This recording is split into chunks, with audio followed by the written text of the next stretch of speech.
Now you are in 8th problem. आता आपण next 8th प्रॉब्लेममध्ये आहो. इथं बघा क्वेश्चन काय दिलं आहे, sec theta plus tan theta. तुम्हाला प्रूव्ह काय करायचं आहे, cos theta divide by 1 minus sine theta. Right, हे तुम्हाला प्रूव्ह करायचं आहे. फर्स्ट मी काय करू शकतो, फर्स्ट बघा पहिला फर्स्ट स्टेपमध्ये आपण कधी पण LHS लिहायचं. LHS is equals to sec theta plus tan theta. हे काय आपलं LHS आहे. राईट, आता बघा हे सेक थिटा आहे. हे सेक थिटा जर रेसिप्रोकल केलं तर काय होतं, 1 बाय कॉस थिटा होतं आहे, ॲज यू नो दॅट.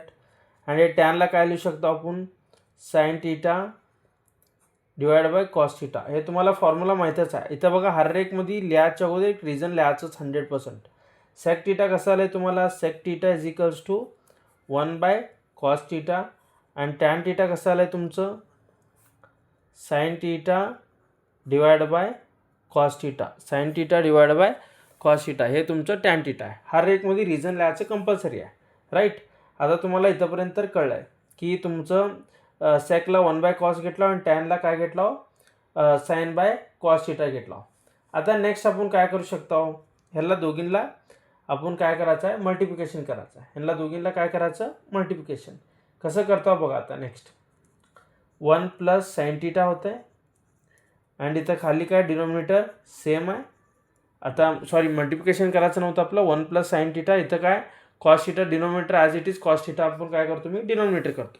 इथं बघा क्वेश्चनमध्ये वर काय दिलं, इथं कॉस थिटा प्रूव्ह करायचं आहे आपल्याला. इथं वर पण कॉस थिटा यावं, सो त्याच्यामुळं आपण काय करू, त्याला मल्टिप्लाय करूत कशानं, कॉस थिटानं. वर पण कॉस थिटानं अँड खाली पण कॉस थिटानं. ह्याला काय करूत आपण, मल्टिप्लाय करूत. नेक्स्ट स्टेप बघा, इथं इंटू आहे, मल्टिप्लिकेशन साइन आलं आहे, cos theta into 1 plus sine theta. कसं करायचं, इथं बघा मी काय करतो, 1 प्लस साइन थिटा लिहितो ॲज इट इज.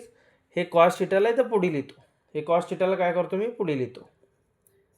बघा हे दोघींना मल्टिप्लिकेशन केल्यावर इथं एवढं आलं.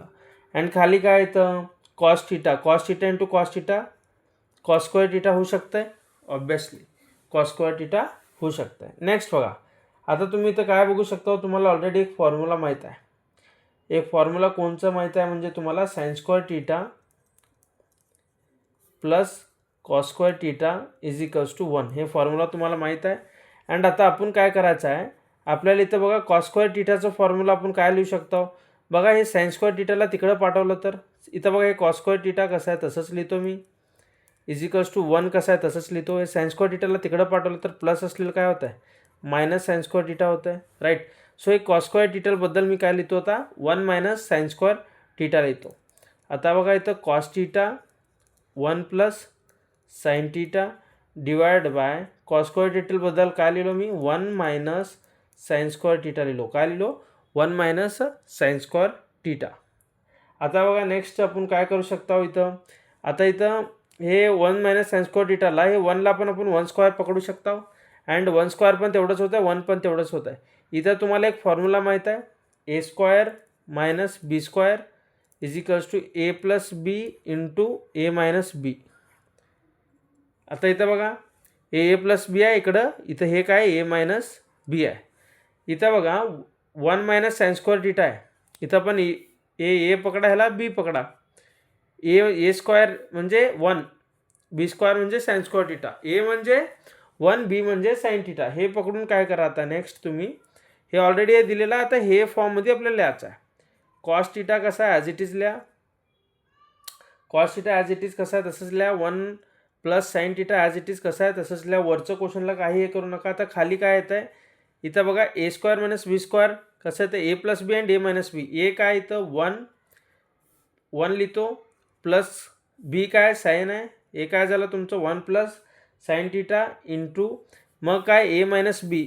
ए काय 1 आहे अँड मायनसला मायनस लिहितो, बी काय साइन थिटा आहे. राईट, आता बघा नेक्स्ट आपण काय करू शकतो, हे 1 plus sine theta 1 plus sine theta get cancels. आता राहतं काय तुमचं फक्त कॉस थिटा डिवाइड बाय, इथं बघा हे कॉस थिटा कसं आहे तसं हे 1 मायनस साइन थिटा. हे 1 मायनस साइन थिटा. इथं बघा तुमचं RHS cos divide by 1 minus sine theta ते काय होतं ते चलं इज इक्वल्स टू RHS.